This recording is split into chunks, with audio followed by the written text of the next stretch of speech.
Assalamualaikum warahmatullahi wabarakatuh. Shalom, Om Swastiastu, Namo Buddhaya, salam kebajikan, rahayu, rahayu, rahayu, dan salam sehat untuk kita semua. Yang terhormat Direktur Pengelolaan Dukungan Pemerintah dan Pembiayaan Infrastruktur Kementerian Keuangan Bapak Insinyur Brahmantio Istioso MS. Yang kami hormati Managing Director Social Investment Indonesia Bapak Fajar Kurniawan. Para narasumber pada hari kedua, plenary 4, 5, dan 6, serta Bapak dan Ibu peserta ISIF 2022 yang terdiri dari profesional, praktisi pengembangan masyarakat dan investasi sosial dari sektor swasta dan aparatur pemerintah, termasuk aktivis sosial dari LSM, akademisi dan wirausahawan sosial untuk bisa terupdate mengenai penerapan prinsip ESG dimanapun Anda berada, dan tentunya Bapak dan Ibu peserta seluruh Indonesia yang tergabung secara streaming di akun YouTube Social Investment Indonesia. Sebelum memulai acara pada hari kedua ini, izinkan saya untuk dapat menyegarkan dan menyemangati hari ini dengan pantun terlebih dahulu. Sarapan roti serai Srikaya, minumnya susu nikmat rasanya. Selamat datang narasumber dan peserta, selamat bergabung di ISIF 2022 hari kedua. Saya yakin Anda memberikan aplaus yang luar biasa di tempat Anda berada saat ini, dan semangat pada pagi hari ini tentunya sangat luar biasa untuk bisa mengikuti rangkaian dari mulai pagi hari ini hingga sore hari nanti. Tentu saja kami ingin ucapkan sekali lagi selamat pagi dan selamat bergabung secara online dalam acara webinar ISIF 2022 dengan tema From ESG to Impact Investing, How Sustainable Finance is Shaping the Future of Business yang dipersembahkan oleh Social Investment Indonesia. Puji syukur kita haturkan kehadirat Allah Subhanahu wa Ta'ala, Tuhan Yang Maha Esa. Kembali kita diizinkan untuk dapat beracara pada hari kedua ini di tanggal 8 Desember 2022. Dan tentunya kita menghadirkan setiap narasumber yang berkompeten di bidangnya pada setiap plenary. Di mana pada susunan acara hari ini yaitu plenary 4, 5, dan 6. Secara berurutan nanti kita akan ikuti dan kami harapkan keaktifan Anda serta partisipasi Anda untuk turut berdiskusi dan memberikan pertanyaan kepada narasumber. Tentunya pada hari kedua ini juga kami memberikan apresiasi dan kesempatan kepada penanya terbaik pilihan dari Panitia ISIF 2022 untuk bisa mendapatkan giveaway atau hadiah. Yang mana di akhir acara sore nanti kita juga akan umumkan seluruh peserta terpilih dari masing-masing plenary yang mendapatkan hadiah sebagai 3 penanya terbaik. Jadi total ada 18 orang yang beruntung, yang tentunya nanti akan kita umumkan dan akan dihubungi oleh Panitia ISIF 2022. Untuk itu pastikan Anda mengikuti setiap plenary-nya karena sayang sekali selain ilmu, insight, wacana, dan juga riset terupdate yang akan diberikan oleh para narasumber, kami juga ingin sekali memberikan buah tangan kepada Anda yang sudah berpartisipasi aktif sebagai penanya dengan pertanyaan terbaik. Untuk itu Bapak dan Ibu, kita juga ingin mengucapkan terima kasih kepada sponsor yang sudah mendukung penuh acara pada 2 hari ini. Terima kasih kepada PT Pertamina Persero, Danone Indonesia, dan juga PT Petrokimia Gresik. Karena kegiatan ini tentu saja bisa terselenggara di tahun ke-7 dan diselenggarakan secara virtual pada ketiga kalinya. Semoga saja dengan tujuan mulia dan tentu saja tema yang luar biasa yang akan kita lalui di hari kedua ini dapat bermanfaat bagi semua peserta dimanapun Anda berada. Baiklah Bapak dan Ibu, kita akan segera memulai untuk plenary yang keempat dengan tema Impact Investing to Achieve Sustained Positive Change. Jadi ini adalah tema yang memang sudah dipersiapkan dengan tema besar, yaitu From ESG to Impact Investing, How Sustainable to Shaping the Future of the Business, di mana ini tema besar yang akan melingkupi dari tema-tema kecil setiap plenary-nya. Jadi Bapak dan Ibu, saya langsung saja untuk mengundang narasumber pada plenary keempat pada pagi hari ini. Selamat pagi Ibu Peggy Arnold ya, selaku Senior Researcher Social Investment Indonesia yang sudah bergabung, cantik sekali. Selamat pagi. Baik, sudah semangat sekali Ibu Peggy ya, bisa memulai dan juga memandu plenary kita yang keempat. Insya Allah siap. Baik, kalau begitu. Untuk itu Bapak dan Ibu, kita akan segera memulai plenary keempat, namun izinkan saya kembali untuk dapat menginformasikan para narasumber pada plenary kali ini, yaitu Bapak Nur Syafuddin PhD selaku pejabat fungsional analis kebijakan ahli media, Badan Kebijakan Fiskal. Kemudian ada Bapak Karyanto Wibowo selaku Sustainable Development Director dari Danone, dan Bapak Yudi Pradana atau akrab disapa Bapak Dana selaku Executive Director B Market Builder Southeast Asia BMBC, dan juga Bapak Fitrian Ardiansyah selaku former Executive Chairman Inisiatif Dagang Hijau Indonesia. Keempat narasumber sudah hadir secara online. Untuk itu kami silahkan kepada Ibu Peggy untuk dapat memandu plenary keempat pagi hari ini. Assalamualaikum warahmatullahi wabarakatuh. Selamat pagi, salam sejahtera, salam sehat, salam bahagia untuk kita semua. Alhamdulillah pada pagi hari ini seperti tadi yang Mbak Fani sudah sampaikan, kita ada di hari yang kedua untuk Indonesian Social Investment Forum di tahun 2022. Dan hari ini akan ada 3 plenary. Alhamdulillah saya kebagian untuk di plenary keempat pagi ini. Mudah-mudahan semua masih sehat, semangat dan segar untuk bisa terus mengikuti ISIF sampai di penghujung hari nanti. Bapak dan Ibu, rekan-rekan sekalian, dan juga yang terhormat kepada para panelis di plenary yang keempat pada pagi hari ini, yaitu Bapak Nur Saifuddin PhD, selaku pejabat fungsional analis kebijakan ahli media Badan Kebijakan Fiskal. Lalu kemudian ada Pak Karyanto Wibowo bersama kita nanti dari Danone selaku Sustainable Development Director. Kemudian ada nanti Mas Fitrian Ardiansyah sebagai saat ini former Executive Chairman Inisiatif Dagang Hijau Indonesia, dan panelis yang terakhir di sesi plenary yang keempat ini yaitu Bapak Yudi Pradana atau Bapak Dana selaku Executive Director B Market Builder Southeast Asia. Kita di plenary keempat ini akan mengangkat tema mengenai impact investing to achieve sustained positive change. Tapi ini pastinya tema yang sangat menarik. Namun sayangnya kita juga pastinya akan dibatasi oleh waktu 90 menit untuk 4 panelis.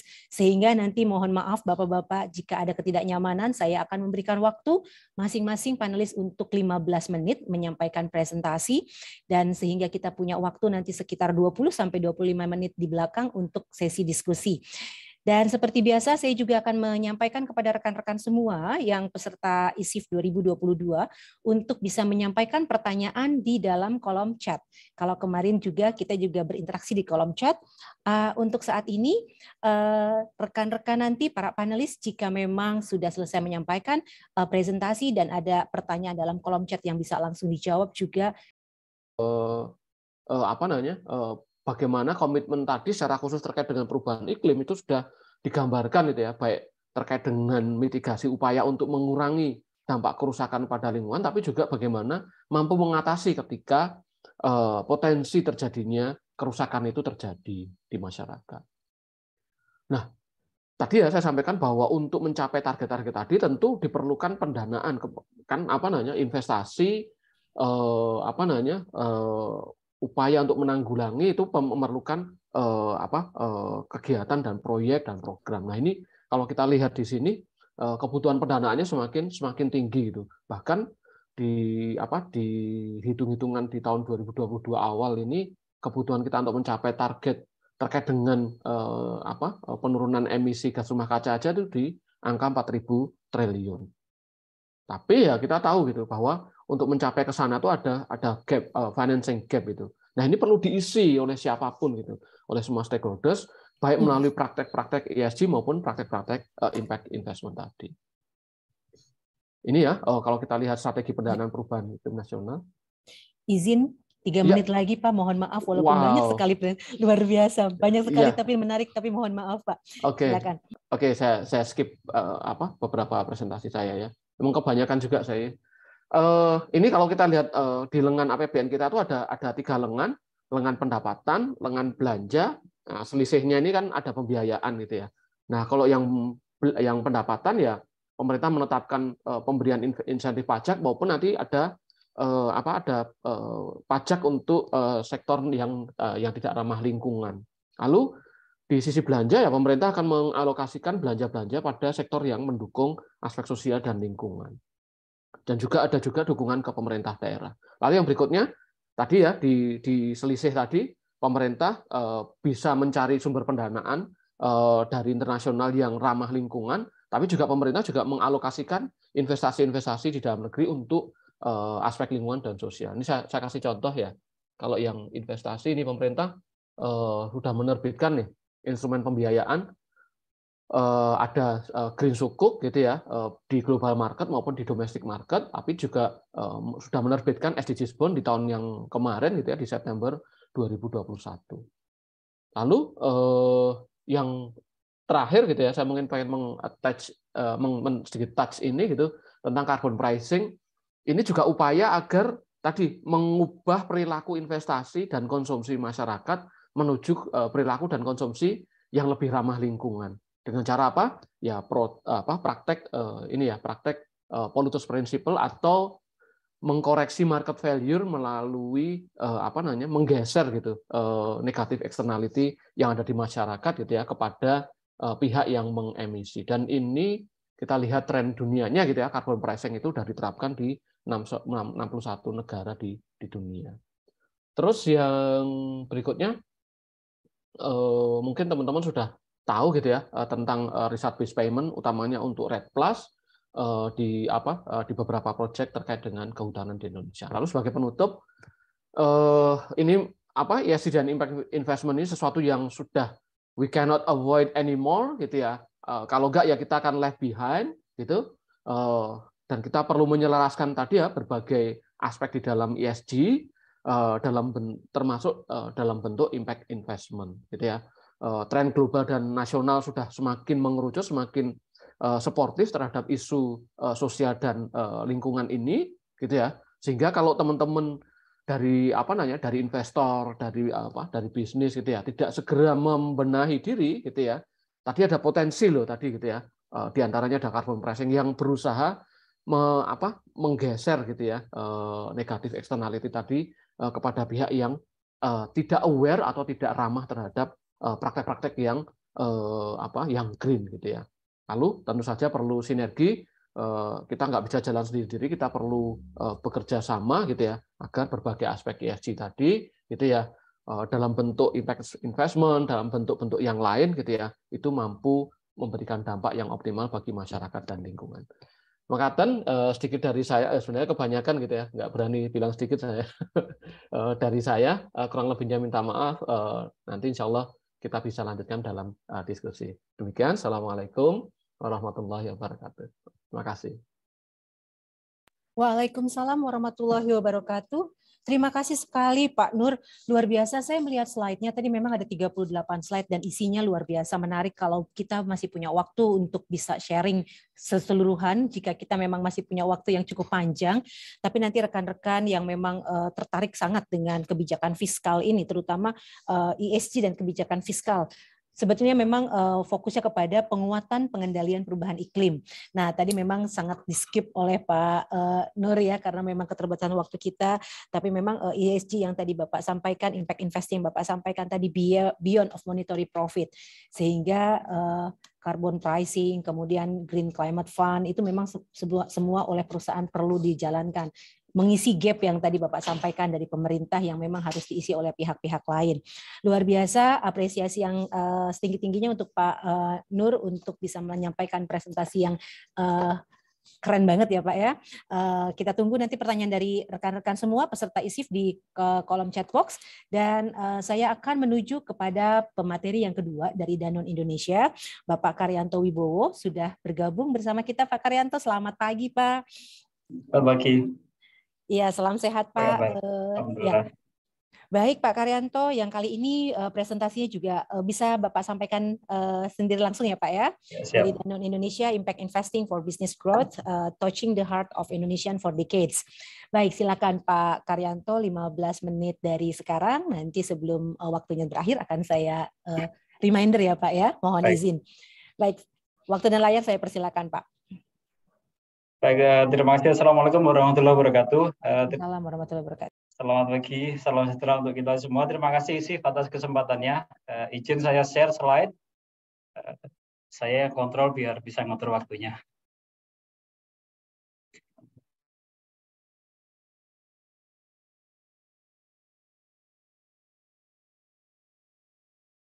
Melakukan inisiatif untuk impact investment, tetapi ini akan silakan Pak. Sekarang bisa kelihatan slide-nya. Oke, sekarang aman Pak. Bismillah, diskon 1 menit nggak apa-apa, saya tambahin nanti. Silakan Pak Karyanto. Ya, sekilas teman-teman saya yakin sudah terekspos dengan portofolio kita. Kita ada Aqua, ada produk untuk nutrisi, SGM, BB Lab, dan juga Nutrilon. Saya nggak perlu ekspos lagi. Yang ingin saya sampaikan juga adalah ini impact dari bisnis kita. Kita beroperasi di banyak tempat, 26 pabrik pada saat ini. Semua produk kita insya Allah produk yang masuk kategori sehat. Kemudian kita bekerjasama dengan para mitra, itu lebih dari 1,5 juta outlet, 2 juta orang, kemudian kita punya karyawan 15.000. Khususnya Danone Aqua, alhamdulillah dengan inisiatif yang kita lakukan, impact yang diperoleh, kita mendapatkan sertifikasi B Corp. Nanti Mas Dana bisa menjelaskan lebih detail. Kita perusahaan FMCG pertama yang sertifikat B Corp di Indonesia. Kemudian kita menjadi B Corp manufacturing terbesar di Southeast Asia sampai dengan saat ini. Berikutnya ini sekilas teman-teman, Danone kita adalah perusahaan public listed ya, tapi nggak di Indonesia tapi di Prancis, yang menjadi perusahaan yang mengadopsi ini istilah Prancis enterprise mission misalnya. Jadi atau kalau di Amerika itu semacam public benefit corporations, di mana kita mencoba untuk mengintegrasikan aspek sosial dan juga environment itu menjadi strategi bisnis kita, dan ini kita embed di article of association. Jadi ini kita embed di akte perusahaan kita, sehingga kita nggak bisa dalam tanda kutip ya lari dari kewajiban-kewajiban kita yang terkait dengan aspek sosial maupun environment. Ada 4 elemen di situ yang menjadi fokus kita terkait dengan kesehatan, baik lewat produk maupun inisiatif yang lain, planet ya, environment. Kemudian creating new futures, ini link mostly ke karyawan kita dan juga ekosistem di mana kita beroperasi. Kemudian inclusive growth yang saya yakin teman-teman tahu. Nah, yang ingin saya sampaikan adalah dengan menjadi perusahaan enterprise mission atau public benefit corporation kurang lebihnya ya, tentunya kita selalu diaudit. Kita mempunyai komite yang mengaudit. Ini adalah beberapa KPI yang kita establish. Kita set KPI-nya seperti apa, kemudian kita ada di mana, dan kita publikasikan externally.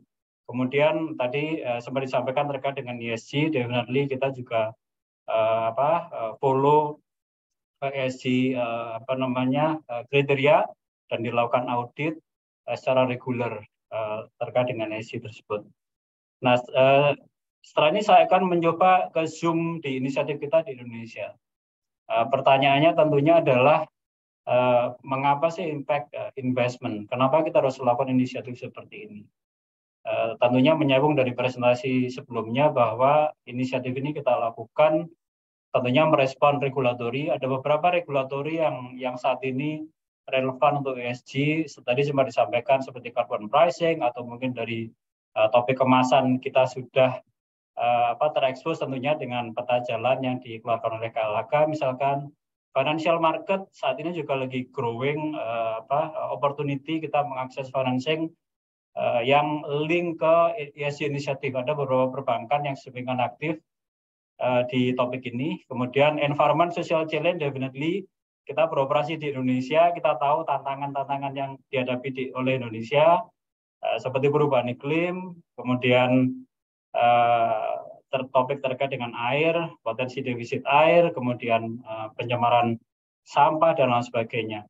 Kemudian ada hal lain yang juga menarik. Mungkin ini belum terjadi di Indonesia. Bagaimana customer kita? Jadi kalau kita di bisnis ya, customer kita itu contohnya retail ya. Kalau saya sebut misalkan Indomaret, Alfamart itu adalah customer kita. Nah, ini salah satu contoh di Amerika, bahkan Amazon, Walmart itu pun juga meminta produsen seperti kita untuk memprioritaskan social responsibility agar bisa listing di retail, di channel mereka. Jadi ini semua yang saya bilang bahwa ini adalah growing concern yang kita harus anticipate. Saya akan masuk ke inisiatif yang kita lakukan.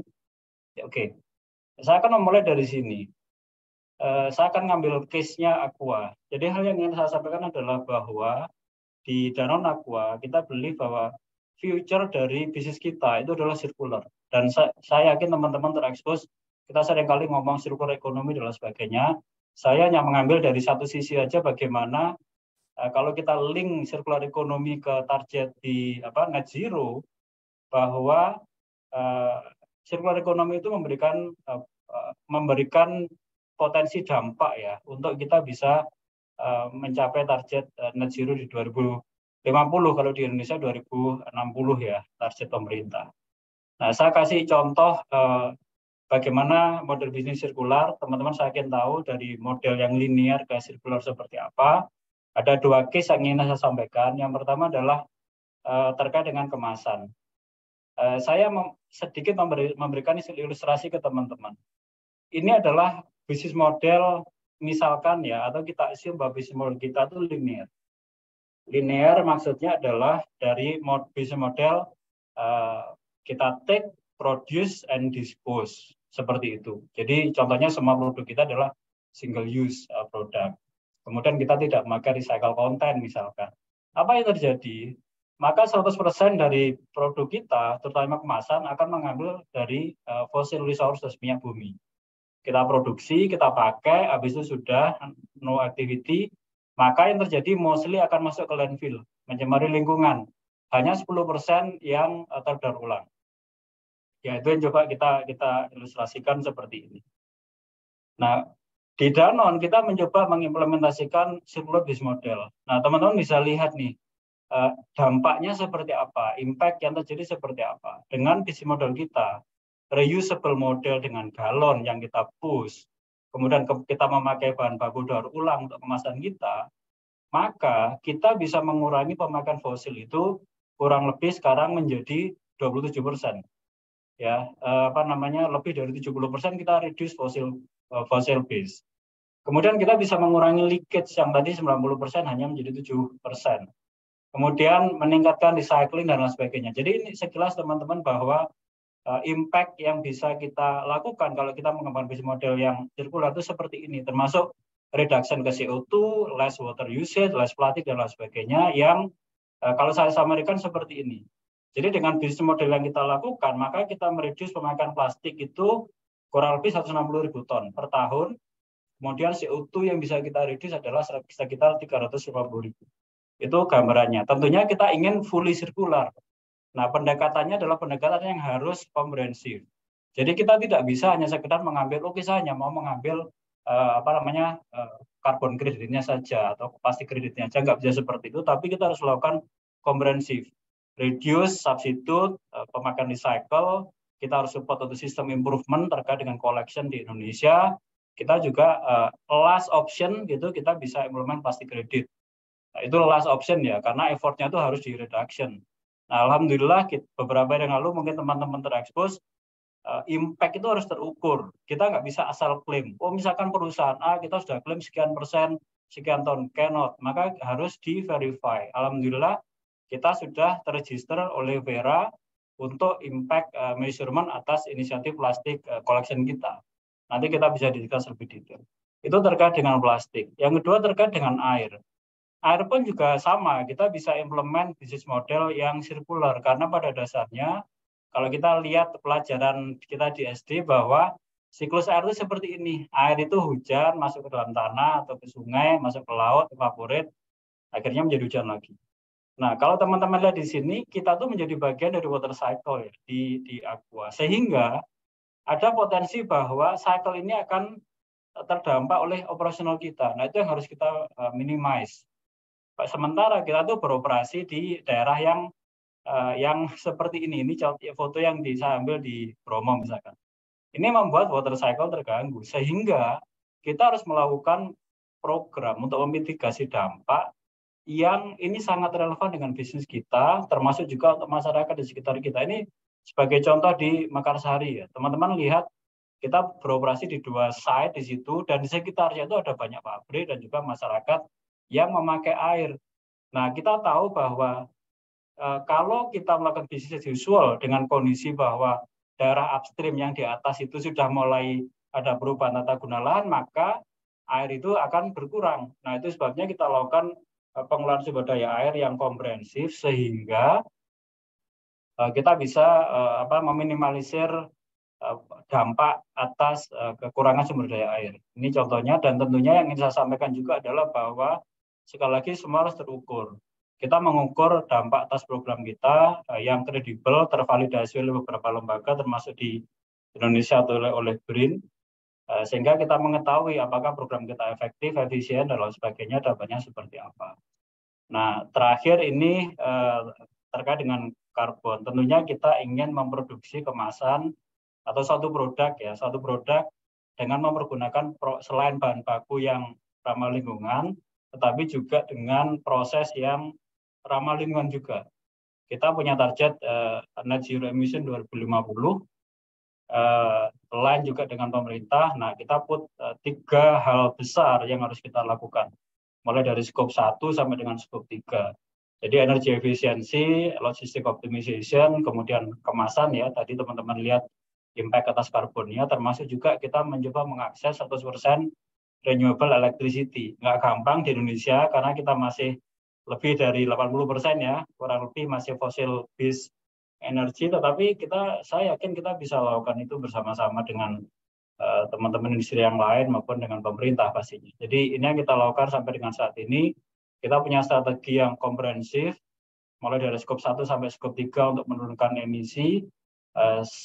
Ini yang kita lakukan itu lebih ke arah taktikal, apa bisa kita lakukan, misalkan mengakses solar panel, impact-nya tidak terlalu besar, kita harus sampaikan apa adanya, tetapi ini adalah salah satu upaya kita untuk menuju ke industri yang lebih ramah lingkungan, menuju ke net zero emission. Nah, ini terakhir slide saya hanya ingin sampaikan di sini bahwa saya akan mencoba pada at the end ya, pada akhirnya kita tuh bisnis, kita harus tumbuh dan berkembang. Berkembang seperti apa? Berkembang yang profitable ya dan sustainable. Meminimalisir dampak ke lingkungan maupun memberikan dampak positif ke masyarakat. Nah, ini sebagai contoh manifestasi ya, dari inisiatif kita yang kita lakukan, bahwa kita bisa membuat kok satu produk yang net zero atau kalau karbon netral ya, itu kita bisa membuat. Di Indonesia alhamdulillah ini pertama kali yang tersertified. Dengan cara apa? Dengan cara kita lakukan proses produksi yang ramah lingkungan, kemudian kita memakai kemasan yang lebih ramah lingkungan, kemudian kita lakukan inisiatif yang meminimalisir dampak, termasuk ya memang kita lakukan offsetting juga dengan program konservasi sehingga produk ini net zero. Nah, saya yakin ini bisa kita lakukan ke produk yang lain. Teman-teman juga bisa explore opportunity bagaimana membuat produk yang lebih baik gitu ya. At the same time ya, tentunya karena kita bisnis, kita bisa menjual produk ini ke market dengan segala macam story yang ada sehingga membuat bisnis kita tuh menjadi tumbuh dan berkembang dengan profitably maupun sustainably. Kurang lebih seperti itu, 15 menit pas insya Allah. Semoga nanti ada waktu untuk kita diskusi Mbak Becky. Terima kasih. Assalamualaikum warahmatullahi wabarakatuh. Waalaikumsalam warahmatullahi wabarakatuh. Nggak perlu dicolek-colek ya Pak Karyanto, pas banget waktunya. Terima kasih banyak Pak, highly appreciated untuk Pak Karyanto dengan Danone dan inisiatifnya untuk membuat impact investment itu untuk business growth. Yang pasti yang tadi menarik Pak, memang kenapa impact investment, karena Bapak sampaikan dari Danone itu ini untuk respond to growing environment, dan juga karena Bapak juga dari Danone juga yakin dan percaya bahwa the future of the industry itu harus sirkular. Dan sirkularnya itu seperti apa? Karena memang ini bagian yang paling penting ya untuk kita semua untuk bisa bersama-sama mengerai ke net zero emission, kepada juga yang tadi Bapak sampaikan dari Aqua, dari Danone yang sudah melakukan banyak sekali implementasi untuk menuju ke sana. Terima kasih Pak Karyanto. Kita akan lanjutkan nanti bagi rekan-rekan juga, jika ada pertanyaan-pertanyaan bisa langsung disampaikan dalam chat box. Kami akan kolek pertanyaan-pertanyaannya, dan jika memang memungkinkan oleh Pak Nur tadi dan juga mungkin Pak Karyanto, jika ada pertanyaan yang bisa langsung berinteraksi di dalam chat room. Baik, untuk sesi yang ketiga, pemateri yang ketiga, kita menuju Pak Fitrian Ardiansyah. Selamat pagi Pak Fitrian, ketemu lagi kita di ISIF kali ini. Mudah-mudahan nggak bosen ya untuk selalu diundang gitu ya Pak Fitrian. Makasih. Iya, baik Pak Fitrian, untuk kali ini sekarang udah former ya, tetapi artinya tetap masih punya banyak sekali ilmu-ilmu yang bisa di-share bersama kita dan juga belajar juga bersama tentang impact investing and positive change. Ini lebih kepada experience di Indonesia. Baik, jika sudah siap Pak Fitrian, saya akan memberikan waktu 15 menit ke depan sampai pukul 10.00. Nggak apa-apa, nanti kita bisa beralih setelah itu kepada Pak Dana. Silakan waktu dan layar untuk Pak Fitrian. Makasih. Assalamualaikum warahmatullahi wabarakatuh. Atas undangannya ISIF, senang sekali bisa hadir kembali. Saya untuk mempersingkat waktu, saya coba share screen. Moga kelihatan ya. Sudah aman, silakan dilanjut Pak. Ya, seperti yang disampaikan, saya baru saja stepping down dari Executive Chairmanship dari IDH, Inisiatif Dagang Hijau di Indonesia, dan juga sebagai County Rep dari IDH di Malaysia. Kebetulan dalam waktu dekat nanti saya langsung terjun, mudah-mudahan nggak terjun bebas banget ya, untuk menggawangi satu portofolio impact investment dan social entrepreneurship untuk Asia, tapi fokusnya ke Indonesia. Sayangnya saya belum bisa nyebutin namanya, masih NDA. Jadi dalam konteks impact investment, tadi sudah disebutkan Pak Karyanto, Mas Nur, dan sebagainya, pada dasarnya fokusnya memang investasi. Fokusnya adalah bagaimana mendorong model bisnis. Dan ketika mendorong model bisnis, kita harus tahu bahwa hal yang dicari pertama tentunya adalah profit ataupun economic benefit. Tapi bedanya impact investment dengan investasi yang lain adalah impact investment ini tentunya sangat-sangat concern untuk melihat atau mencari faktor-faktor impact-nya. Impact-nya ada dua, terutama adalah mengenai positive environmental benefits dan juga social atau positive social benefits. Tadi sudah dijelaskan, saya nggak akan panjang lebar. Jadi memang karena ada isu-isu tantangan yang ada di global, lokal, dan sebagainya berkaitan dengan lingkungan, climate change, carbon, social justice, dan sebagainya. Tapi kita harus lihat sebelum kita dapatkan impact yang memang sesungguhnya positif tadi, dan juga tentunya produktivitas dan juga opsi benefit, terutama juga economic gain dan sebagainya, kita harus lihat juga kita tuh sekarang dalam konteks Indonesia bergeraknya seperti apa sih sebenarnya. Bergeraknya sayangnya memang masih banyak tantangan yang sebenarnya menjadi peluang kalau kita bisa lihat dan coba menerapkan model bisnis yang bisa kita kemudian sama-sama masukkan ke dalam konteks framework impact investment. Saya mungkin akan memberikan contoh yang memang selama 8 tahun saya kerjakan di IDH dan kedepannya juga akan mirip-mirip. Tantangan utama tentunya dalam konteks sustainable commodities itu adalah produktivitas dan bisnis model challenge dari sektor misalnya pertanian, perkebunan, kehutanan, atau perikanan di Indonesia. Challenge pertama adalah ya produktivitas lahan masyarakat rata-rata rendah. Jadi kita bicara impact investment, seringkali kita nggak harus terlalu ambisius, kita harus lihat juga bagaimana investasi yang ada benar-benar bisa mentargetkan hal-hal yang kadang-kadang boleh dikatakan sangat-sangat basic gitu kan, atau sangat-sangat dasar, penyediaan pupuk, kemudian dukungan good agriculture practices, bahkan secara basic bagaimana kemudian investasi yang ada itu bisa mentransformasi model bisnis petani, pengorganisasian petani, pengorganisasian masyarakat desa, sehingga mereka bisa bukan hanya membentuk gapoktan atau gabungan kelompok tani, tapi juga model bisnis yang bisa kemudian mereka punggawai ya, misalnya apakah koperasi, apakah usaha daerah, atau apapun. Hal-hal kayak gitu sangat penting, karena kalau tanpa kita membantu atau investasinya kita channelkan ke sana, tidak akan ada level of playing field gitu kan. Tentunya impact-nya akan diterima oleh perusahaan-perusahaan yang membeli sebagian besar, tapi impact dari masyarakatnya atau ke masyarakatnya akan sangat-sangat berkurang. Nah, itu yang harus kita lihat sebagai mindset. Bagaimana investasi yang ada kita kemudian gunakan, tentunya mencari profit, tapi juga mentargetkan atau mengadres challenge-challenge yang ada di masyarakat. Tapi untuk melihat challenge-challenge yang ada di masyarakat, kita juga harus melihat kategori yang paling penting atau konteks yang paling penting adalah mengertikah kita mengenai supply chain atau rantai pasok atau rantai nilai yang ada.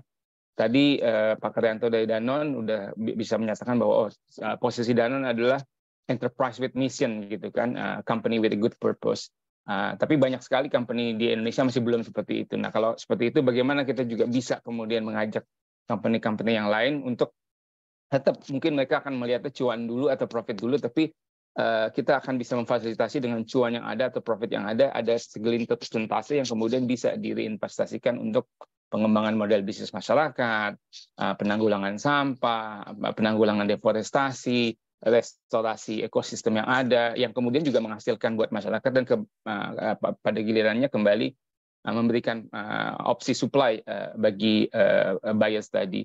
Apalagi sekarang kita lihat sustainable product sudah makin menaik ya di tataran global ya. Nah, kita lihat misalnya di US, appetite dan di Eropa, appetite-nya makin kesini makin tinggi, tapi juga makin tinggi juga requirement-nya. Nah, ini juga membutuhkan investasi tambahan, bagaimana sertifikasi juga mahal dan sebagainya.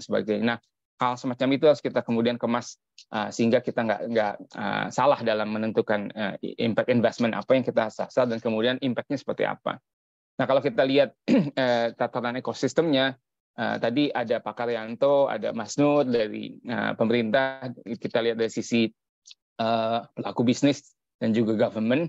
Tapi biasanya yang kita lihat juga harus ada ekosistem di mana pertama agregator ini siapa nih? Nah, ini yang model bisnis seperti ini ya, atau model investasi seperti ini nggak akan tercipta impact kalau kita nggak ngerti agregatornya siapa. Kalau kita ngomongin sustainable commodities seperti kopi, kakao, sawit, karet dan sebagainya, apakah kemudian KUD, apakah kemudian processing facility yang ada di daerah, kemudian apakah mereka memerlukan investasi tambahan untuk meningkatkan produktivitas lahan atau meningkatkan produktivitas pabriknya mereka sendiri. Gap-gap seperti itu apakah bisa kemudian disupport oleh buyer seperti Danone, Unilever, atau yang besar-besar Sinarmas dan sebagainya. Dan yang paling penting adalah kemudian connect langsung ketika diperlukan pembiayaan, financiernya siapa. Apakah perbankan, ataukah financial institution non-perbankan, fintech, atau tadi impact investor, atau blended finance, ada donor masuk dan sebagainya. Nah, ini yang menarik karena dari situlah kita bisa dapatkan yang kita sebut scalable impact ya. Jangan sampai hanya walaupun penting gitu kan, tapi kita targetnya cuma 1, 2, 3 petani aja. Penting sebagai awal, tapi kita harus melihat juga scalable impact itu diperlukan karena challenge yang kita hadapi juga lumayan besar. Nah, ini yang kemudian di pengalaman-pengalaman sebelumnya sampai kemarin di IDH kita lihat kira-kira karena banyaknya tantangan dan sebagainya, nggak mungkin kita semuanya kita address kan. Kita harus memilih juga gitu kan.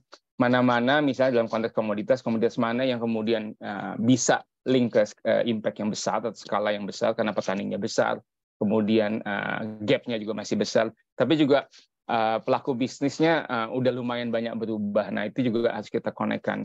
Ada appetite dari buyers, ada appetite dari financial, tapi juga ada potensi untuk mengembangkan lebih besar dari segi supply atau dari segi agregator. Makanya kita kemudian memilih kakao, kopi, sawit, kemudian hutan hasil kayu dan non kayu dan sebagainya. Karena kalau tanpa itu kita targetkan akan agak sangat susah ya kita mendapatkan impact atau positive impact dengan skala besar. Nah, dari sana kemudian biasanya kita teman-teman kita bisa kembangkan semacam konektivitas antara berbagai kepentingan dan juga berbagai kontribusi yang bisa dihasilkan atau ditawarkan oleh pelaku-pelaku dalam konteks ekosistem bisnis di impact investment. Yang pertama tentunya tadi kita ngomongin regulasi ataupun framework dari kerangka kebijakan dan juga kerangka insentif dari pemerintah. Mas Sun tadi sudah menjelaskan. Kemudian market demand, tadi teman-teman Danone juga sudah sedikit banyak menjelaskan mindset-nya seperti apa. Kemudian dalam market demand itu kan biasanya akan kemudian terjemahkan ke supply ya, yang kemudian pada gilirannya juga membutuhkan investasi. Misalnya kuantitasnya seperti apa sih? Kopi misalnya di Indonesia, rata-rata produktivitas petani Robusta di Indonesia masih 750 kg per hektar per tahun. Dibandingkan Vietnam yang 2 ton, berarti kita masih ada gap. Berarti kan harus ada investasi tambahan. Apakah untuk pupuk, apakah untuk good agriculture practices, pruning, dan sebagainya. Belum kita bicarakan mengenai kualitas tertentu, kemudian kita bicarakan sustainability standard, kita bicarakan mengenai hal-hal yang memang diinginkan oleh pasar. Hal-hal semacam itu kan kemudian membutuhkan juga investasi tambahan. Nah, ini yang kemudian di-connect. Oke, kalau emang ada investasi kalau ada kemudian ada demand dari pasar, berarti bisa diterjemahkan bahwa ada kebutuhan untuk mengembangkan seperti itu, investor kita bisa tarik. Apakah bank, impact fund, fintech, philanthropic, dan sebagainya kita blend kemudian connect ke ventures dan supply ventures tadi yang bertindak sebagai agregator dan link langsung dengan supply dengan farmers. Satu ekosistem ini harus dibangun, walaupun mungkin nggak langsung jebret, tapi satu persatu tapi harus dibangun. Kenapa? Karena konektivitas ini yang akan memastikan bahwa impact dari investasi yang digulirkan akan tercapai. Karena kalau tadi cuman vertikal atau horizontal type of supply chain, satu ekosistem yang cuma satu garis atau linear, akan sangat sulit mendapatkan impact yang kita inginkan. Karena tidak ada koneksivitas antara pembeli, pemerintah, kemudian investor, dan tentunya juga supplier, atau dalam konteks ini bisa jadi farmers atau agregator ke farmers. Ini contoh-contoh sebagian kecil dari yang pernah kita lakukan, misalnya dengan perusahaan besar seperti Nestle dan Nescafe, ada kebutuhan seperti tadi, dengan produktivitas kopi tertentu, dengan kualitas kopi tertentu, dan sebagainya, sehingga membutuhkan pupuk dan juga seed and seedling, benih dan bibit yang lebih baik. Makanya kemudian ditariklah ada Puslit Coca dari Jember, ada Yara yang menyediakan pupuk dengan baik, kemudian standar sustainability seperti apa, ada Rainforest Alliance yang masuk. Kemudian tentunya bagaimana hal-hal semacam itu bisa dibantu dari sisi investasi. Ada Rabobank, ada BTPN, ada Telkomsel Cash sebelum jadi link aja, sehingga ekosistemnya bisa dibangun secara digital juga. Jadi dari penyediaan bibit, replanting, peningkatan kapasitas, processing facility di desa, akses ke market, dan juga akses ke perbankan dikombinasikan menjadi satu. Saya pikir impact investment dalam kategori ini menjadi satu hal yang sangat-sangat kemudian terintegrasi dalam konteks pembangunan ekosistem bisnis di pedesaan dari hulu sampai hilir. Nah, kalau ini bisa dicapai, kita kemudian bisa mendapatkan sekali jebret istilahnya, social impact, di mana masyarakat bisa dibangun livelihood dan income-nya, model bisnisnya juga, sekaligus juga environmental impact-nya, karena di situ ada sustainability standard dari Rainforest Alliance, tidak boleh membuka hutan, kemudian ekosistemnya harus direstorasi, terjaga, dan sebagainya.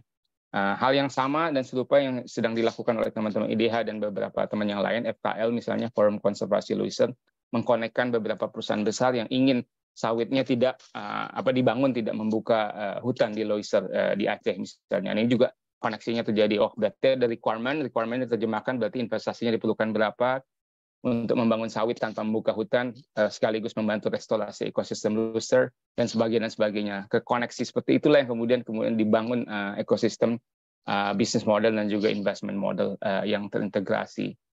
Di Kalimantan Barat juga serupa, di mana ada misalnya satu hutan desa, bukan satu, bahkan 10 hutan desa yang mencakup sampai 76.000 hektar, di mana ada komoditas-komoditas yang kemudian diidentifikasikan sebagai komoditas yang bisa menghasilkan. Tapi dari hasil itu kemudian persentasenya dikembalikan lagi untuk mencegah deforestasi, bahkan juga melakukan restorasi dan reforestasi di hutan desa itu. Dan kemudian masyarakat hutan desa itu dibantu oleh beberapa pihak membangun suatu perusahaan yang share atau sahamnya dimiliki oleh masyarakat. Jadi investasi yang dimasuk atau digulirkan, yang pertama tentunya membantu pembangunan komoditas, sekaligus juga membangun model bisnis masyarakat, dan yang paling penting adalah bisa kemudian memastikan hasilnya juga bukan hanya dihasilkan menjadi cuan atau profit, tapi juga mendukung pelindungan hutan dan ekosistem mangrove ataupun gambut yang ada di sana. Coklat di Papua juga seperti itu lagi didorong oleh beberapa pihak. Ada Pipiltin, ada kemudian biji kakao trading dan sebagainya untuk melihat bahwa kakaonya bisa dihasilkan lebih produktif, mutunya lebih baik, diterima pasar bukan hanya di Indonesia tapi juga di Jepang dan di Eropa. Nah, berapa persentase dari hasilnya itu kemudian diinvestasikan balik untuk perlindungan hutan, peningkatan taraf hidup masyarakat, dan sebagainya. Pada gilirannya, Bapak Ibu sekalian, teman-teman, seperti inilah sebenarnya konsep yang dibangun, bagaimana koneksi investment masuk dengan financial institution, perbankan, atau sebagainya, link langsung dengan supply chain, link langsung dengan perusahaan yang memang kemudian bisa menjadi agregator masyarakat, dan apapun hasilnya kemudian bukan hanya dipastikan untuk memberikan profit atau economic benefit, tapi juga kemudian berkontribusi terhadap environmental dan social impact yang positif terhadap masyarakat. Saya akan skip aja ini beberapa fasilitas yang disediakan untuk mengembangkan itu, karena memang untuk mengembangkan model bisnis dan model investasi yang seperti impact investment ini tidak mudah dan tidak murah. Seringkali memang bahkan commercial investment belum tentu bisa masuk di awal. Untuk pengembangan KUD misalnya, model bisnis KUD perlu beberapa grant misalnya, apa hibah, perlu beberapa technical assistant, tapi sesuatu yang kemudian grant atau hibah atau technical assistant ini langsung dikaitkan dengan commercial investment yang akan masuk dengan skala yang lebih besar ke depannya. Jadi ini thought process terakhir, bagaimana pihak-pihak yang terlibat harus dari pemerintah, kemudian buyers, ataupun dari supply chain actors, juga langsung dikonekkan dengan financier atau financial institution sejak awal, untuk melihat, oke, apa saja sih stream business model yang bisa dikembangkan, apakah kemudian ini bisa kemudian mendorong insentif untuk melindungi juga hutan dan ekosistem yang ada di sekitarnya, sekaligus juga mendorong model bisnis masyarakat yang ada, dan yang pada gilirannya bisa nggak kemudian connect ke dua impact yang memang kita benar-benar targetkan dalam konteks impact investment. Social inclusion dikategorikan dalam hal ini adalah better income, gitu kan, income yang baik bagi masyarakat. Yang kedua adalah better environment, apakah perlindungan hutan, air seperti tadi danon, kemudian karbon dan sebagainya. Saya pikir banyak sekali peluang yang ada di Indonesia, inkubasi bisnis modelnya juga macam-macam. Pengalaman saya misalnya dari beberapa tahun belakangan ada sekitar 20-an bisnis model yang diinkubasi, mungkin hanya 4 atau 5 yang kemudian bisa mature. Itu membuktikan bahwa sebenarnya banyak sekali peluang, tapi mungkin kapasitas untuk terjun sama-sama dan menginkubasi, mengakselerasi dan mendorong bisnis model sehingga bisa masuk ke impact investment portfolio itu masih menjadi tantangan yang besar. Terima kasih, saya kembalikan. Semoga nanti banyak pertanyaan dan kita bisa diskusi. Terima kasih Pak Fitrian, luar biasa. 1 menit saja lewat, tapi ini adalah materi yang sangat menarik sekali, karena ternyata keterkaitan antara pemateri 1, 2, dan 3 ini dilengkapi sudah gitu ya. Artinya dari experience yang ada, dan ternyata memang untuk menuju impact investing ini juga diperlukan biaya-biaya, memerlukan effort yang luar biasa, yang pastinya juga perlu penyiapan. Tapi mau nggak mau kita memang harus merubah ke arah sana, berubah. Kalau memang kita tidak mau terlindas ya oleh zaman yang memang the future is already di sana gitu. Jadi memang ini yang perlu kita persiapkan dan harus kita lakukan dari sekarang gitu. Nah, tadi saya juga mendengar bahwa Pak Karyanto menyampaikan B Corps nanti yang memang sudah akan disampaikan oleh Pak Yudi. Di sini juga untuk sesi yang keempat ini juga akan menyambung sekali dari apa yang sudah dijelaskan dari pemateri 1, 2, dan 3. Kita sekarang akan menuju pemateri yang keempat. Di sini bersama kita sudah hadir Bapak Yudi Pradana, atau yang tadi yang akrab dipanggil Bapak Dana. Selamat pagi Pak Dana.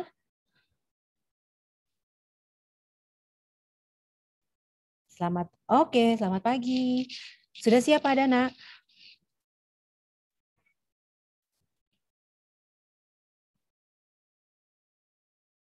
Aman. Baik, silakan Pak Dana untuk waktu dan layar 15 menit ke depan. Sebelumnya nanti kalau memang kira-kira slide-nya masih banyak akan saya ingatkan jika waktu sudah akan habis. Silakan waktu dan layar untuk Pak Dana. Terima kasih teman-teman. Assalamualaikum warahmatullahi wabarakatuh. Waalaikumsalam warahmatullahi wabarakatuh. Ya, saya mohon dibantu ganti deck aja ya, Mas Arief.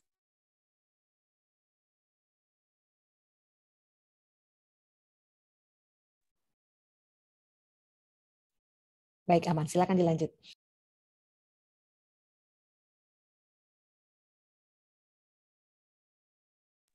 Masih di mute, Pak Yudi.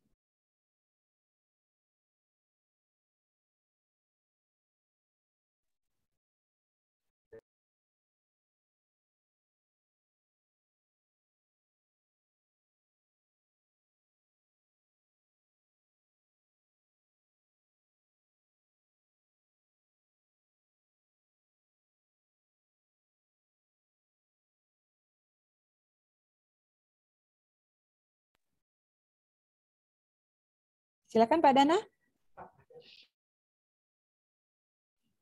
Pak Dana, audionya hilang.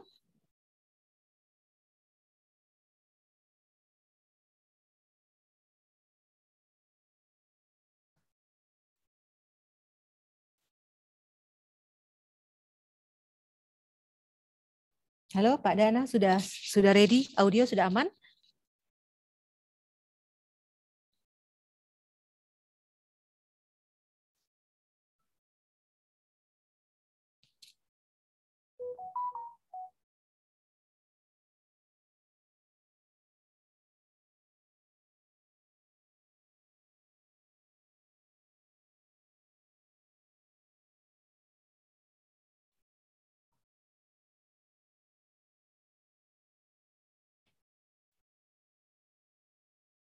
Halo Pak Dana, apa ada masalah dengan audio? Koneksi buruk ya? Pak Dana mungkin is okay ya kalau misalnya videonya bisa dimatikan, yang penting nanti audionya bisa menyala, nanti kami bantu dari sini untuk bahan presentasi.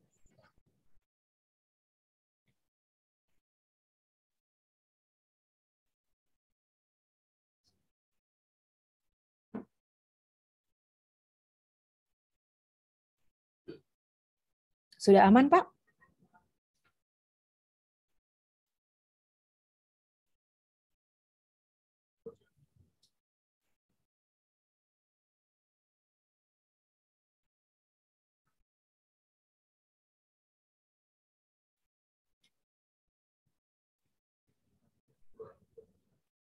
Pak Dana, bisa dicek sound-nya? Mohon maaf para peserta dan rekan-rekan ISIF untuk ada teknis ya dari Pak Yudi Pradana, sepertinya audionya sedang bermasalah. Saya kembali mengingatkan untuk kepada rekan-rekan, silakan untuk memberikan pertanyaan-pertanyaan kepada 3 panelis yang tadi sudah memberikan materi, bisa dalam chat box ataupun dalam WAG yang sejak kemarin sudah dibuka oleh panitia. Sudah terkumpul oleh kita beberapa pertanyaan-pertanyaan yang nanti akan di-share screen oleh panitia untuk bisa dijawab oleh panelis-panelis yang sudah melakukan presentasi. Baik, kita masih tersambung dengan Pak Dana atau Pak Dana sedang keluar dulu?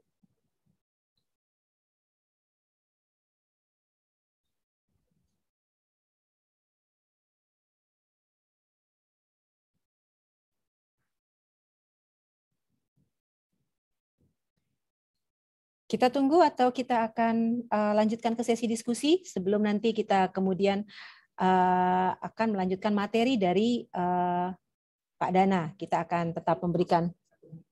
Oke, baik, kita akan menunggu 1 menit informasi dari panitia. Beliau sedang mencoba untuk tetap melakukan koneksi karena sudah mempersiapkan materi ini dengan luar biasa ya. Baik Ibu dan Bapak, sekali lagi kami sampaikan untuk bisa tetap tune in ya di kegiatan ISIF 2022. Kita masih ada 2 plenary lagi yang tidak kalah menarik nanti untuk plenary 5 dan ke-6. Dan untuk kegiatan sesi plenary keempat ini, terima kasih kepada rekan-rekan yang juga sudah mengajukan banyak sekali pertanyaan, baik di chatroom maupun di dalam WAG. Pastinya nanti, karena keterbatasan waktu juga, kami akan membatasi pertanyaan-pertanyaannya. Baik Pak Dana, sudah bersama kita, sudah oke, audio. Oke, sorry. Oke, siap. Ya. Bisa oke lah. Baik, bisa langsung. Panitia bisa dibantu untuk slideshow? Sip. Baik, silakan. Oke, terima kasih banyak teman-teman. Salam kenal. Mohon maaf sebelumnya, biasa teknologi saya login pakai 2 device, dua-duanya trouble. Oke, baik. Assalamualaikum warahmatullahi wabarakatuh. Senang sekali bisa berbagi pengalaman teman-teman ya. Ini saya akan go through aja sedikit karena waktu saya, mohon maaf Bu Peggy, aku sampai jam berapa nanti biar aku bisa timing? 10.23 atau 10 berapa?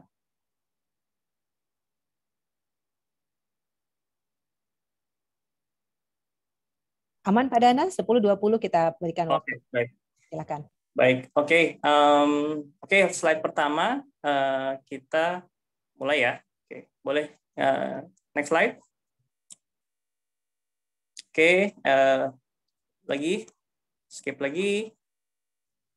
Oke, tentang B Corp nih teman-teman, kita mau sedikit berkenalan ya. Jadi B Corp adalah, next slide boleh Mas? Oke, B Corp adalah sertifikasi yang tujuannya adalah untuk mensertifikasi perusahaan-perusahaan yang memiliki komitmen untuk mengutamakan dampak sosial dan ekonominya ya. Ini saya highlight Sukacita, salah satu certified B Corp yang kami sangat banggakan di Indonesia. Oke, next slide boleh? Oke, jadi tujuan utama BILAB itu adalah kita mendefinisi ulang apa sih makna sukses sebetul-betulnya gitu ya. Jadi sukses itu tidak hanya punya business sustainability, tapi juga punya dampak yang terukur, baik di bidang ESG tentunya. Oke, next slide boleh?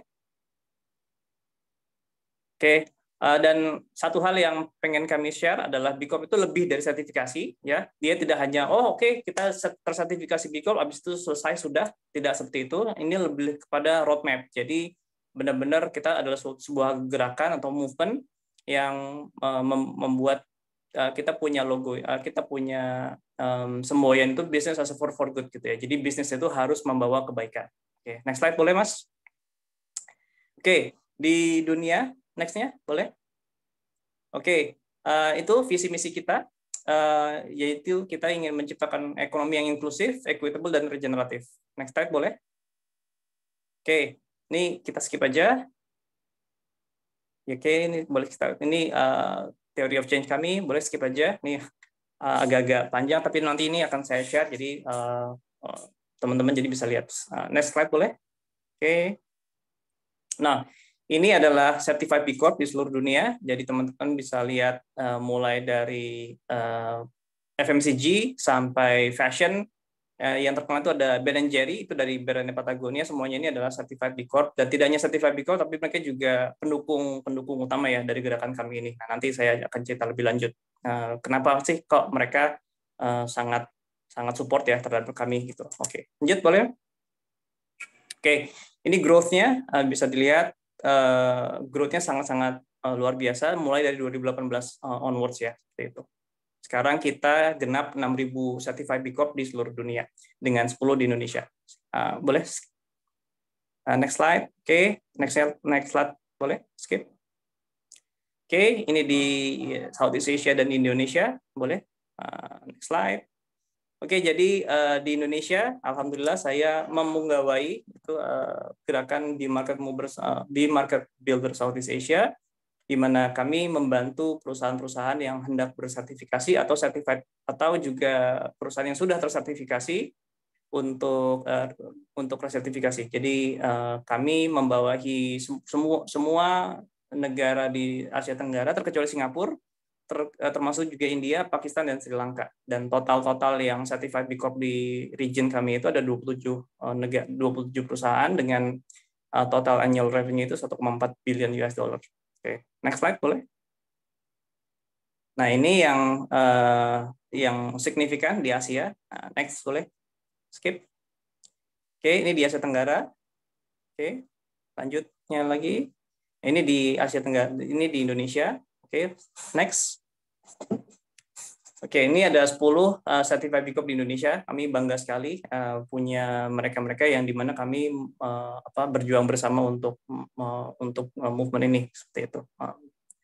Next, boleh? Oke, nah ini yang ingin saya bahas lebih lanjut, lebih mendetail. Apa sih hubungannya B Corp dengan impact investing gitu ya? Oke, next-nya saya buka dengan statement yang sangat-sangat. Next, boleh Mas? Ya. Ini yang statement yang sangat-sangat luar biasa. Jadi masyarakat itu demanding that society is demanding that companies, public dan private, serve a social purpose ya. Untuk sejahtera, semua company harus menghantarkan financial performance yang baik, tapi juga tidak hanya punya financial performance yang baik, tapi juga harus menghasilkan dampak positif yang baik untuk masyarakat. Gitu. Jadi companies harus memberi manfaat ke banyak stakeholder, tidak hanya pemegang saham, tapi juga karyawan, customer, dan komunitas di mana mereka beroperasi. Nah, kira-kira siapa nih? Teman-teman boleh jawab nggak? Ini siapa nih yang bicara ini? Pendapatnya siapa? Apakah dia dari B Corp atau ini terkenal sekali ya statement ini? Teman-teman mungkin boleh chat atau raise hand. Ini pernyataan dari siapa? Kalau ada yang tahu mungkin. Oke, next slide boleh.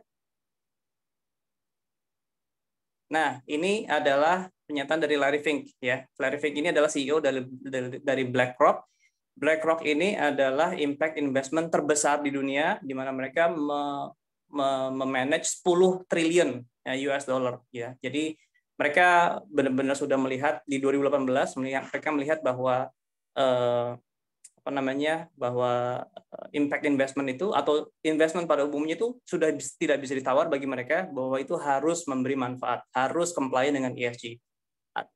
Gitu. Jadi pesan mereka di artikel yang sangat terkenal ini, hey perusahaan, kalian harus berkontribusi kepada masyarakat atau ke environment, atau kita nggak bakal, atau BlackRock tidak akan support gitu, tidak akan invest ke mereka. sekuat itu ya, sekuat itu komitmen mereka. Nextnya boleh? Oke, itu di 2018 dan itu juga diteruskan di letter mereka, dia di surat mereka di tahun 2022 bahwa BlackRock itu adalah sangat-sangat concern terhadap sustainability dan environment, bukan karena mereka adalah seorang aktivis, tapi mereka adalah seorang kapitalis sejati, gitu ya. Kapitalis sejati yang harus memberi dampak kepada masyarakat maupun ke masyarakat. Mereka harus memberikan dampak fiduciary ya. Jadi mereka sangat concern terhadap ESG, bukan karena mereka aktivis, tapi karena mereka tahu itu dengan ESG yang kuat, dengan investment yang sangat solid, itu akan memberikan return yang sangat baik untuk company. Gitu. Next-nya boleh? Oke, nah gimana nih konstelasi gitu ya, atau pemetaan Certified B Corp? Nah, Certified B Corp sendiri itu ada sekitar 386 impact investor yang sudah tersertifikasi B Corp, dan sekitar 700 plus investor umum yang sudah certified B Corp, seperti itu. Next slide boleh? Nah, secara total ada 2,5 billion capital yang digelontorkan untuk certified B Corp di seluruh dunia ya. Ini sebagai disclaimer, jadi ini adalah berbagai logo dari investor kenamaan di dunia, tapi tidak semuanya adalah certified B Corp ya, hanya sebagian besar. Tentu saja kita lihat di situ Goldman Sachs itu belum certified B Corp seperti itu. Oke, boleh skip, boleh lanjut. Oke, jadi kenapa sih apa sih resep sederhana? Jadi resep sederhananya adalah para investor. Ini kita bicara investor secara umum ya, baik impact investor maupun investor umum. B Corp companies dianggap mereka tertata dengan lebih rapih gitu, sangat punya operasional yang baik, bisnis modelnya bagus gitu ya, visi misinya juga oke, komitmennya juga sangat kuat. Ini berarti mereka punya risiko lebih kecil sehingga mereka adalah safe investasi yang lebih aman, seperti itu. Next. Oke. Sebegitu kuatnya support dari certified B Corp, bahkan Yale dan Patagonia dan Caprock itu memberi panduan ya, bagaimana investor itu bisa berinvestasi ke perusahaan yang sudah tersertifikasi B Corp, seperti itu. Next-nya boleh? Oke. Nah, untuk bagaimana sih caranya agar perusahaan itu bisa tersertifikasi? Jadi gunakan di impact assessment ya. Di impact assessment itu adalah alat kami, tools platform yang gratis sifatnya. Semua perusahaan boleh menggunakan di impact assessment itu karena platform ini gratis gitu ya. Jadi pakai untuk mengukur dampak sosial dan dampak ESG mereka, seperti itu. Next. Oke, ini ada 5 aspek yang kami ukur di governance, worker, community, environment, dan customer. Gitu. Untuk tersertifikasi B Corp, company harus mencapai skor total 80. Oke.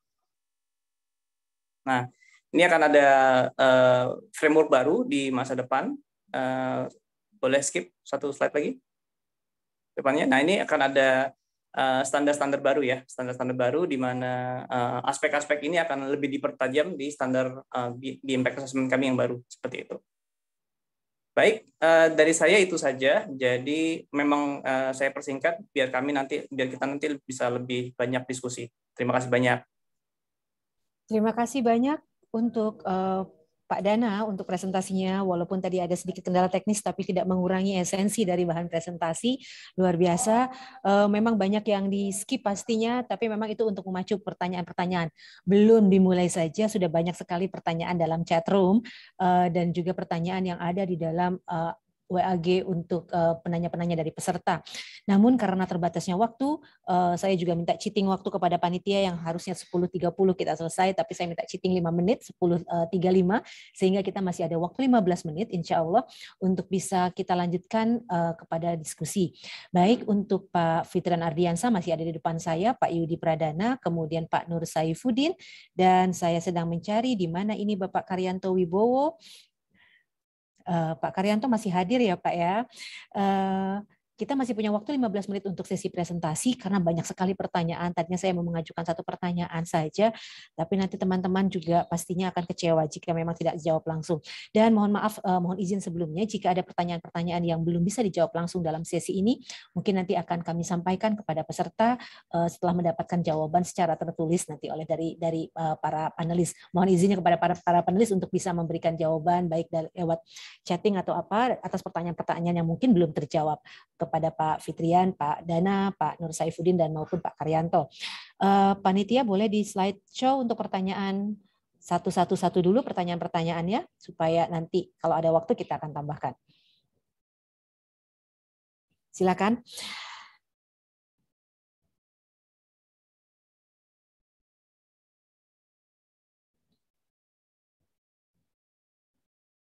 Baik. Untuk pertanyaan pertama kepada Bapak Saifuddin dari BKF ini, dari Bapak Irfan Hadid, beberapa pihak berpendapat bahwa proper dan KLHK merupakan salah satu instrumen yang dapat digunakan untuk menilai pencapaian material ESG. Apakah Kementerian Keuangan memberi fasilitas keringanan pajak berdasarkan capaian proper perusahaan? Atau adakah semacam join kebijakan antara Kementerian Keuangan dengan KLHK untuk menstimulasi minat perusahaan untuk menaikkan status proper yang dicapai? Saya satu-satu dulu ya, silakan dijawab oleh Pak Nur Saifuddin. Silakan Pak. Oke, iya. Terima kasih atas pertanyaan tadi. Memang, mohon maaf, ini karena saya lagi double ini. Terkait dengan proper, sebenarnya gini, approach kalau in general gitu ya, in general memang kan ada dua pola pendekatan kebijakan. Yang pertama yang monetary basis, yang kedua non monetary basis. Ya, yang non monetary basis ya diantara nih, misalnya pemberian penghargaan atau memberikan set batas tertentu dan seterusnya, insentif dan disinsentifnya seperti itu. Tapi kalau di yang monetary kan kita bisa misalnya tadi yang memberikan insentif pajak, memberikan subsidi dan kalau enggak ya disinsentifnya memberikan misalnya beban dalam bentuk berbagai pungutan maupun perpajakan. Nah, biasanya gitu ya, dalam pilihan kebijakan biasanya untuk dua tipe kebijakan ini tidak memang tidak model komplementarinya itu bisa dari sisi yang lain gitu. Jadi selama ini itu mungkin saya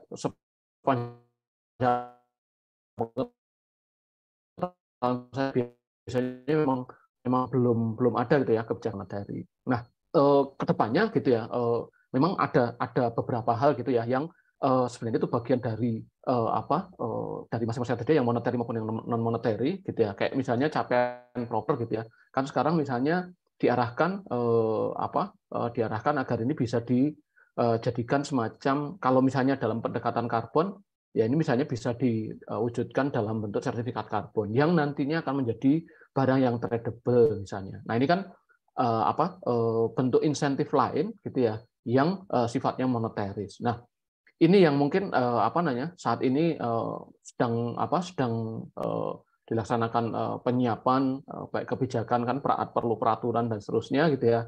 Dan juga sebenarnya kalau peraturan payungnya gitu ya sebenarnya sudah ada gitu, yaitu Perpres 98/2021 gitu ya, di mana dimungkinkan gitu ya adanya tradable instrument atas pelaksanaan upaya penurunan emisi gas rumah kaca. Nah, nanti tapi pasti ada prosesnya gitu ya. Kalau di aturannya kan nanti misalnya dia harus terregister di SRN gitu ya. Nanti dia setelah itu baru dia bisa diperdagangkan gitu. Nah, begitu dia diperdagangkan ini kan karena dia sudah menjadi tradable goods, ini kan another incentive itu karena dia punya value atau pricing tadi. Demikian Mbak Peggy ya, terima kasih. Terima kasih Pak Nur Saifuddin. Semoga Pak Irfan juga masih ada ya untuk bisa menyimak tadi mengenai KLHK dengan Kementerian Keuangan. Karena memang ini juga penting ya Pak, terutama untuk ekstraktif ya, yang selalu pengejar proper emas gitu ya Pak Saifuddin. Tapi juga terhadap kebijakan fiskalnya juga berkorelasi. Seperti itu. Dan jangan ditutup oleh panitia, masih ada pertanyaan. Kita berburu dengan waktu. Sebelum kita tarik benang merah, yang kedua untuk Bapak Karyanto Wibowo. Pak Karyanto masih bersama kami? Pak Karyanto? Masih. Oke, siap Pak. Baik, pertanyaan untuk Pak Karyanto tadi dari salah satu panelis peserta, apakah Danone Indonesia saat ini menerbitkan ESG reporting? Indikator performance apa yang menjadi kritikal dalam meningkatkan kinerja ESG Danone saat ini dan bagaimana mengintegrasikan ke dalam strategi perusahaan? Silakan Pak Karyanto, dari sekian banyak pertanyaan Pak, di chatroom banyak sekali kalau Bapak baca ya Pak ya, untuk pertanyaan untuk masing-masing panelis. Silakan Pak. Oke. Cuma saya nggak kelihatan apa namanya chatnya ya. Jadi kalau misalkan bisa saya bisa balas, tapi nggak apa. Tadi di pertanyaannya terkait dengan reporting ESG untuk Indonesia, memang karena kita di Danone kita sebenarnya sebagai country business unit, kita tidak mengeluarkan report spesifik untuk Indonesia terkait dengan ESG memang, tapi kita konsolidasi di sentral di office kita. Tapi kalau teman-teman misalkan mau melihat reporting kita, memang kita punya reference ya dalam hal ini di sustainability report. Kita refer ke GRI di situ. Kemudian kita juga diaudit oleh BICOP. Teman-teman bisa lihat di websitenya BICOP. Ada 5 elemen yang tadi disampaikan oleh Mas Dana. Di situ teman-teman bisa melihat report kita seperti apa, dan juga relevan report yang lain bisa dilihat di ESG report sentral, tapi mungkin tidak spesifik untuk Indonesia. Tapi kita punya beberapa audit yang kita lakukan untuk itu. Dan kemudian kalau misalkan dilihat topiknya apa yang menjadi priority, dalam hal ini kita kembali lagi refer ke priority atau fokus kita di enterprise mission atau public benefit corporation itu ya. Jadi basically fokus kita adalah yang pertama bagaimana kita memberikan dampak atas kesehatan karena itu relevan dengan produk kita. Kemudian yang kedua adalah planet ya. Jadi bagaimana kita preserve dan renew planet resources. Tadi saya sampaikan beberapa case, reduce pemakaian fossil resources, kemudian bagaimana kita juga mengkonserv air. Kemudian hal lain juga yang sangat penting adalah bagaimana kita entrust Danone people. Jadi dalam hal ini ke employee kita karena mereka adalah one of the biggest asset. Kemudian inclusive growth yang tidak hanya semata-mata fokus untuk kepentingan shareholder, tapi stakeholder kita pastikan mereka juga mendapatkan manfaat dari operasional kita. Kemudian yang terakhir fokus kita memang kita ingin menjadi perusahaan tersertified BICOP as a whole. Jadi kurang lebih seperti itu fokusnya. Kemudian terakhir bagaimana kita mengembed ini sebagai part of the strategi. At the end kembali lagi ini bukan nggak gampang ya implement inisiatif seperti ini. Tapi yang pertama adalah bagaimana kita pastikan ini menjadi bagian dari company culture. Jadi ini harus dari top level. Kalau perusahaan publik ya harus menjadi komitmen dari pemegang saham. Seperti itu. Jadi ini kita pastikan kita embedded menjadi strategi kita. Kemudian setelah itu baru kita masuk ke proses berikutnya, bagaimana ensuring strategi itu align dengan komitmen kita, kemudian bagaimana karena kita memproduksi satu produk ya, jadi portfolio management juga harus kita mulai manage produk-produk apa yang harus kita push segera gitu agar memenuhi kriteria atau komitmen kita terkait dengan ESG. Kemudian data itu juga sangat penting teman-teman, kita pastikan kita punya data referensi karena itu sebagai fundamental kita untuk membuat strategi. Itu yang harus kita lakukan. Kemudian hal yang lain juga tentunya kita harus link juga ke government ataupun institusi di eksternal perusahaan kita, apa yang bisa mempengaruhi operasional kita terkait dengan ESG. Jadi itu yang harus kita lakukan. Mungkin itu nggak gampang. Inisiatif seperti ini, tapi dengan komitmen terutama dari top down, saya yakin kita bisa mengimplementasikan inisiatif ini. Terima kasih Mbak Peggy. Terima kasih Pak Karyanto. Yang pasti tadi dengan strategi perusahaan itu harus menjadi corporate culture ya Pak ya, dan itu memang harus dari level tertinggi. Kalau enggak memang hanya ada inisiatif di bawah tanpa level tertinggi approval itu juga akan sulit dijalankan. Tapi saya yakin dengan Danone salah satunya untuk mendapatkan sertifikasi B Corps, di mana memang perusahaan-perusahaan yang sudah mendapatkan sertifikasi B Corps itu merupakan perusahaan yang mampu membuktikan bahwa seluruh proses bisnis yang dijalankan itu mulai dari supply chain, sistem operasional hingga operasional bisnisnya itu bisa memberi dampak yang positif bagi environmental, bagi sosial, dan juga dari sisi governance-nya. Terima kasih Pak Karyanto.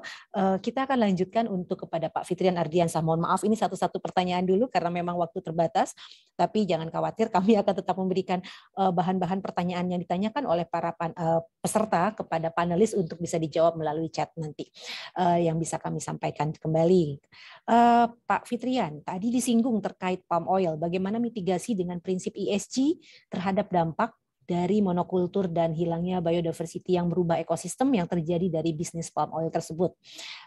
Ini pertanyaan dari Ibu Umu. Silakan Pak Fitrian. Terima kasih Bu Peggy. Singkat aja, jadi siapapun yang mendapatkan fasilitas impact investment dari mitra atau dari kami misalnya, itu pertama mereka harus membuat semacam kesepakatan atau pernyataan. Pernyataannya adalah misalnya mereka sepakat untuk mengincorporate prinsip NDPI di dalam konteks bisnis mereka. NDPI itu adalah no deforestation, no peatland conversion, no exploitation, dan sebagainya. Ini penting karena kita ingin memastikan mereka comply terhadap hal semacam ini. Ketika kita melihat mereka sudah misalnya existingnya adalah monokultur seperti palm oil, HTI, hutan tanaman industri, atau mungkin kebun yang lain dan sebagainya, kita juga kemudian meminta dan bekerja sama dengan mereka untuk membangun yang kita sebut landscape protection plan dan kemudian management plan. Landscape protection plan dan management plan ini penting karena kita ingin juga jangan sampai cuma kayak semacam prasyarat awal tapi tidak kemudian dieksekusi, tidak dijalankan, dan tentunya tidak dimonitor bagaimana upaya-upaya bisnis mereka bukan hanya tidak mengganggu secara negatif lingkungan, tapi bahkan harusnya berkontribusi positif terhadap lingkungan. Misalnya dalam konteks landscape protection atau management plan, mereka harus melihat bagaimana apakah ada opsi untuk restorasi, apakah ada opsi untuk rehabilitasi bantaran sungai, kemudian atau habitat satwa dan sebagainya, gimana kerjasama dengan hutan kemasyarakatan atau hutan desa sekitar dan sebagainya. Jadi memang nggak akan ada model bisnis yang akan perfect, tapi dengan ini kita harapkan guliran investasi yang masuk ke dalam bisnis model baik company maupun masyarakat itu bisa meningkatkan produktivitas dan economic gain atau benefit mereka, tapi juga pada gilirannya bisa meningkatkan secara positif dampak untuk lingkungan dan sosial di sekitar dan juga di core bisnis mereka. Seperti itu Bu Peggy, mudah-mudahan bisa menjawab. Terima kasih Pak Fitrian, Bu Umu, semoga bisa menjawab tadi pertanyaannya dari sebetulnya tadi tentang landscape protection plan juga sudah dijelaskan dalam slide-nya Pak Fitrian ya. Tapi memang kita terbatas waktu sehingga tidak bisa sangat spesifik untuk menjelaskan seperti apa. Tapi itu juga memang seninya supaya mengundang banyak sekali pertanyaan-pertanyaan yang kurios gitu. Kalau bahasa ininya pertanyaan-pertanyaan kepo. Baik, dan terakhir saya masih ada pertanyaan untuk Bapak Yudi Pradana, how to interlink ESG rating dengan B Corp certification. Apakah ada case di mana kedua penilaian ini saling kontradiktif? Kalau iya, bagaimana memanage-nya? Silakan Pak Dana. Baik, terima kasih. Jadi ESG dan B Corp itu adalah komplementari ya. Jadi sebetulnya B Corp itu sudah di-recognize sebagai sertifikat standar, gold standard untuk sertifikasi B Corp. B Corp itu adalah gold standard untuk ESG certification gitu. Dan dengan ESG ratings kita malah sangat komplementer ya. Saya kasih contoh dengan MSCI, kemudian di New York itu kita sangat comply. Kemudian juga untuk GRI reporting itu kita comply 60-70% gitu. Jadi sifatnya memang sangat komplementer antar ESG gitu ya. Tuh, di dunia sustainability namanya ESG sub gitu ya, semuanya serba singkatan gitu kan, GRI, TCFD, GRI dan lain sebagainya, itu kita sangat komplementari dengan B Corp.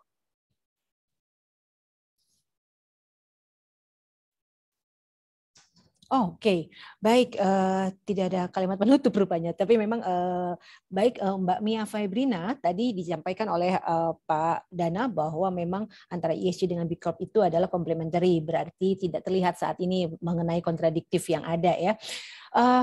Rekan-rekan semua, para peserta ISIF dan juga para pembicara, para panelis, 4 orang panelis yang luar biasa pada pagi hari ini, saya mengucapkan banyak sekali terima kasih, apresiasi yang sangat tinggi untuk rekan-rekan semua yang sudah hadir, dan mohon maaf jika memang pertanyaan sangat terbatas, hanya dibatasi 1 pertanyaan masing-masing, tapi saya juga mohon izin kepada para 4 panelis yang keren-keren banget ya di pagi hari ini, untuk bisa kami dari panitia menyampaikan pertanyaan-pertanyaan yang masih related dari para peserta kepada masing-masing panelis, kepada Bapak Nur Saifuddin, kepada Pak Karyanto, kepada Pak Dana, dan juga kepada Pak Fitrian, dan kemudian mohon izinnya untuk bisa menjawab nanti lewat chat WhatsApp atau apa, sehingga nanti kita bisa bagikan juga itu kepada para peserta, karena kita masih sampai sore hari nanti, sehingga semuanya bisa terpuaskan atas pertanyaan-pertanyaan yang masih luar biasa. Mohon maaf kepada Pak Karyanto, tadi salah satunya tidak bisa masuk ke dalam chat room, ada sedikit kendala tadi, tapi kami semua sekarang saat ini di panitia sudah membaca banyak sekali pertanyaan-pertanyaan yang ada.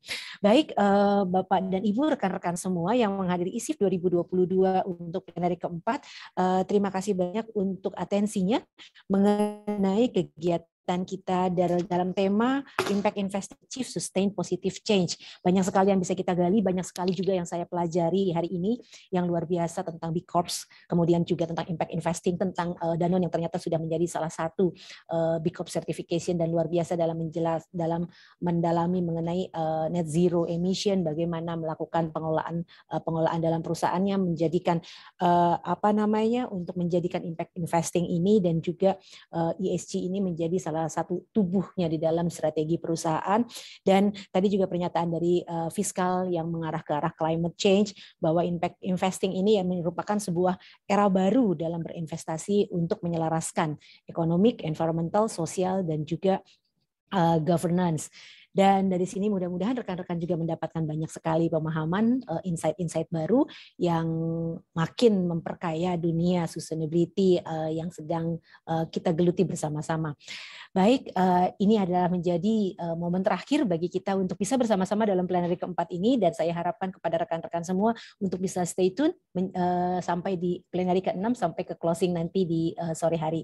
Terima kasih, apresiasi yang setinggi-tingginya saya sampaikan kepada para panelis, Bapak Nur Saifuddin dari BKF, Bapak Karyanto Wibowo dari Danone, Bapak Yudi Pradana dari BIM Corp, dan Bapak Fitrian Ardiansa yang saat ini masih NDA ya, tapi sebelumnya adalah former Executive Chairman dari IDHI. Baik, saya Peggy Arnolia, pagi ini mohon undur diri dari plenary keempat ini. Wabillahi taufiq wal hidayah. Wassalamualaikum warahmatullahi wabarakatuh. Saya kembalikan kepada panitia. Waalaikumsalam. Waalaikumsalam warahmatullahi wabarakatuh. Terima kasih banyak, aplaus untuk Ibu Peggy Arnolia yang sudah memimpin dan juga memandu plenary yang pertama pada hari kedua ISIF 2022 pada momen kali ini.